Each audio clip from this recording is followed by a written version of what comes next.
Vous êtes chez Tartampion et nous voici aujourd'hui aux Journées Yellow, le 22 mai 2016. Nous allons expliquer le jeu Le joueur de flûte, mais alors en présence de l'auteur. Bonjour. Bonjour. Quel est votre nom? Je ne connais même pas votre nom. Agnès Largeau. Bonjour Agnès. Est-ce que vous pouvez nous expliquer votre jeu? Oui, je vais faire ça tout de suite. Allez, je vous suis. Alors, on est dans la ville d'Amelin, qui malheureusement est envahie par les rats. Et donc, chaque joueur incarne un habitant de la ville et il va essayer de se débarrasser des rats qui veulent rentrer chez lui en les envoyant chez ses voisins. Hein, c'est encore ce qui est le plus commode. Donc, comment on va faire? En fait, chaque fois qu'un rat va traverser une maison, hop, on va faire monter le compteur de rats de 1 dans la maison. Heureusement, on a le joueur de flûte qui, lui, attire les rats derrière lui et donc fait descendre le compteur de rats quand il passe dans une maison. Si c'est le joueur de flûte qui passe dans une maison, hop, on va redescendre. Le but du jeu, c'est d'être le dernier à rester en ville. Parce qu'en fait, chaque fois que le compteur de rats va monter trop haut dans une maison, va atteindre le dernier niveau de la maison, l'habitant de la maison, il va fuir tellement il est terrorisé par cette horde de rats. Et à ce moment-là, il va être éliminé de la partie. Quand il reste plus que 2 joueurs en jeu, on regarde lequel des deux a son compteur de rats le plus bas, et c'est lui qui remporte la partie. Alors ensuite, comment ça se passe pour déplacer les rats et puis le joueur de flûte? On a en permanence 4 cartes personnages qui sont disposées sur la table. Donc les personnages, c'est soit des rats, soit le joueur de flûte. Les rats, on peut les reconnaître par la couleur de fond de la carte. Là, par exemple, c'est le rat violet, et on le reconnaît avec sa queue violette ici.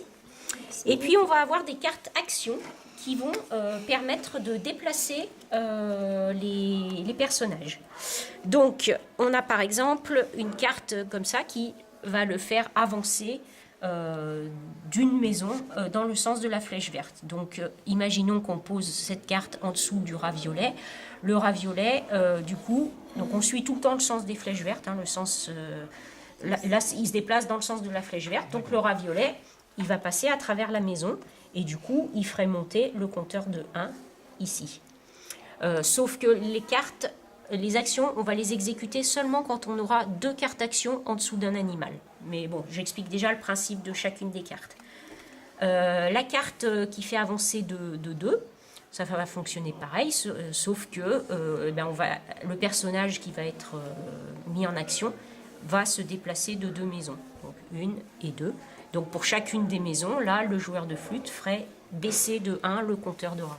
Et si ici on l'enlève? Oui, quand il est positionné sur le premier niveau, s'il descend de 1, il repasse en dessous. En fait, au démarrage, on est en dessous de la maison. On a une carte pour faire reculer. Hop. Donc comme j'ai dit tout à l'heure, hein, les cartes, on les actionne seulement quand il y en a 2 en dessous d'un personnage. Donc là, par exemple, le rat violet...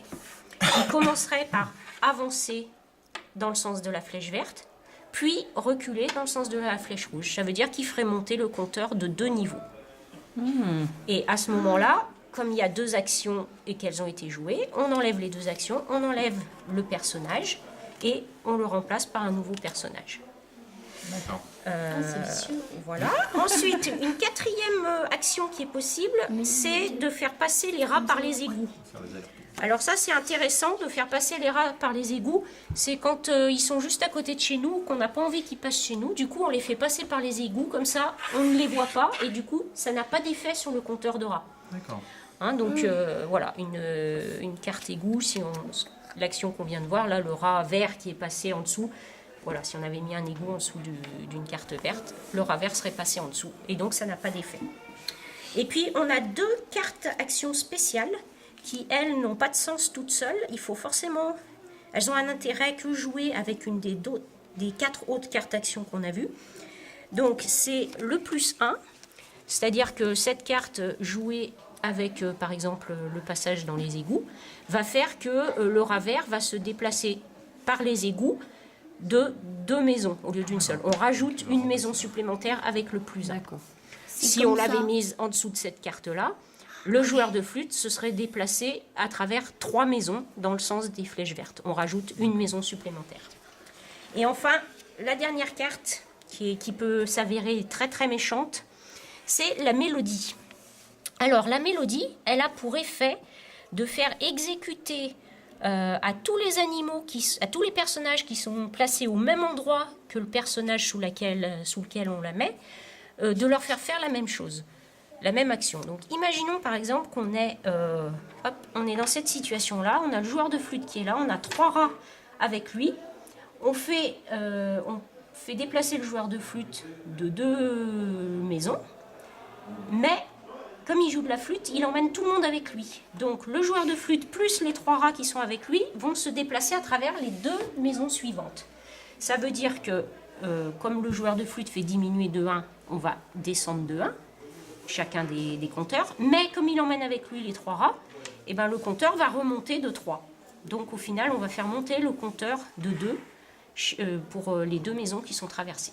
Et ça, il me semble que ce n'est pas très sympathique si on fait ça chez les autres.